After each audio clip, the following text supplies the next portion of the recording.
السلام علیکم dear viewers, آپ کے فیورٹ انفارمیٹو چینل روشن ستارے سے میں ہوں شبیر احمد۔ ہمارا آج کا ٹاپک ہے رشید احمد گنگوہی۔ حضرت مولانا رشید احمد گنگوہی 10 مئی 1829 کو پیدا ہوئے۔ آپ دیوبندی مسلک کے آباء میں بزرگوں میں شمار ہوتے ہیں۔ امام ربانی حضرت مولانا رشید احمد گنگوہی 6 ذی القعدہ 1242 شنبہ کے دن گنگوہ زیادہ ضلع سہارنپور یوپی میں پیدا ہوئے۔ آپ کے والد ماجد مولانا ہدایت احمد اپنے زمانے کے ایک جید دینی عالم تھے۔ وہ دلی کے حضرت شاہ غلام علی مجددی دہلوی سے مجاز تھے۔ حضرت گنگوہی نے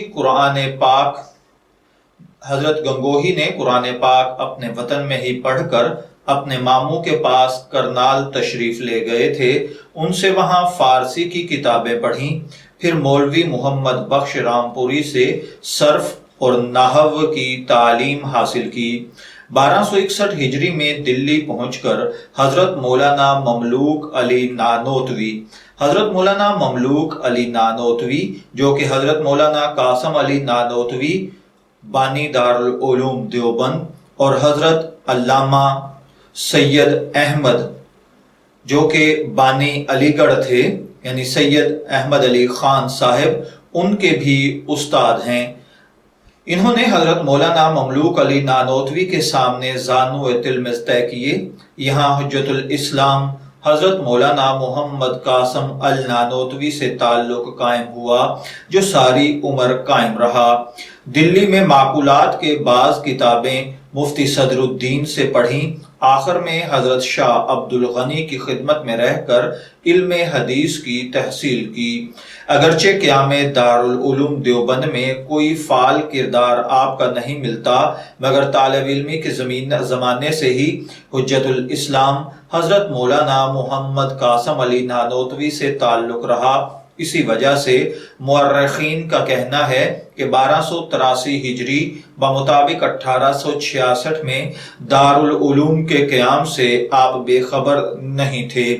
مدرسہ عربی اسلامی دیوبند کے قیام کے 2 سال بعد 1285 ہجری میں دارالعلوم دیوبند سے حضرت گنگوہی کی رسمی تعلق کا سراغ ملتا ہے۔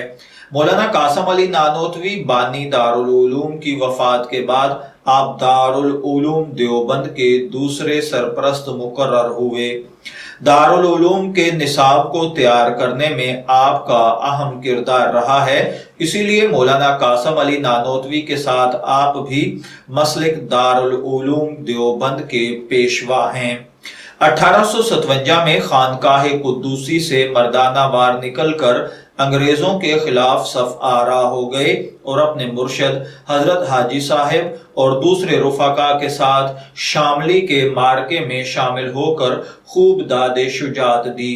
جب میدان جنگ میں حضرت حافظ ضامن شہید ہو کر گرے تو آپ ان کی لاش اٹھا کر قریب کی مسجد میں لے گئے اور پاس بیٹھ کر قرآن پاک کی تلاوت کرتے رہے۔ مارکہ شاملی کے بعد گرفتاری کا وارنٹ جاری ہوا اور ان کو گرفتار کر کے سہارنپور کی جیل میں بھیج دیا گیا، پھر وہاں سے مظفر نگر منتقل کر دیا گیا۔ 6 مہینے جیل میں گزرے، وہاں بہت سے قیدی آپ کے معتقد ہو گئے اور جیل خانے میں ہی جماعت کی ساتھ نماز ادا کرنے کی روٹین آپ نے قائم کی۔ جیل سے رہائی کے بعد آپ نے درس و تدریس کا سلسلہ شروع فرمایا۔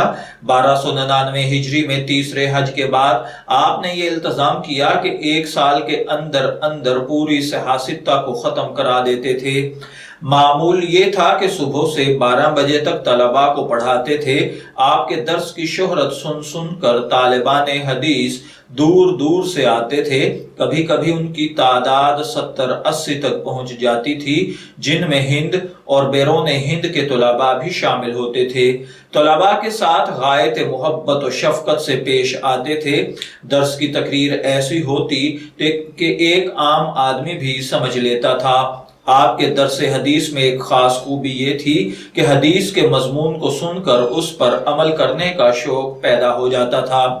جامع ترمذی کی درسی تقریر الکوکب الدری کے نام سے شائع ہو چکی ہے، جو مختصر ہونے کے باوجود نہایت جامع شرح ہے۔ 1314 ہجری تک آپ کا درس جاری رہا۔